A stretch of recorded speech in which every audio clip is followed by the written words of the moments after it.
Hi guys, welcome to movie రాజా.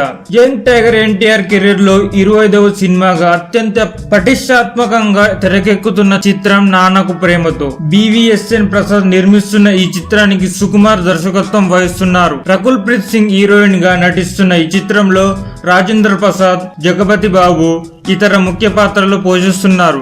ఎన్టీఆర్ తన career లో అత్యంత స్టైలిష్ లుక్ తో కనిపిస్తున్న ఈ సినిమా షూటింగ్ ప్రస్తుతం హైదరాబాద్ లో శరవేగంగా జరుగుతోంది. హైదరాబాద్ షెడ్యూల్ అనంతరం ఈ సినిమా చివరి షెడ్యూల్ స్పెయిన్ లో జరుగుతుంది. నాన్నకు ప్రేమతో ఆడియో వేడుకను డిసెంబర్ 13న హైదరాబాద్ లో అత్యంత ఘనంగా నిర్వహించేందుకు సన్నాహాలు చేస్తున్నారు. దేవిశ్రీ ప్రసాద్ ఈ సినిమాకు సంగీతం అందిస్తున్నారు. దీపావళి కానుకగా సినిమాను రిలీజ్ చేసిన ఈ సినిమా పోస్టర్ లో సినిమాను సంక్రాంతికి రిలీజ్ చేస్తానంటూ ప్రకటించిన ఫిబ్రవరి 5వ తేదీని కూడా ఈ సినిమా కోసం పరిశీలిస్తున్నట్లు ఫిలిం నగర్ లో వార్తలు వినిపిస్తున్నాయి. ప్లీజ్ సబ్స్క్రైబ్ రిమిస్ King channel. Thanks for watching. Bye.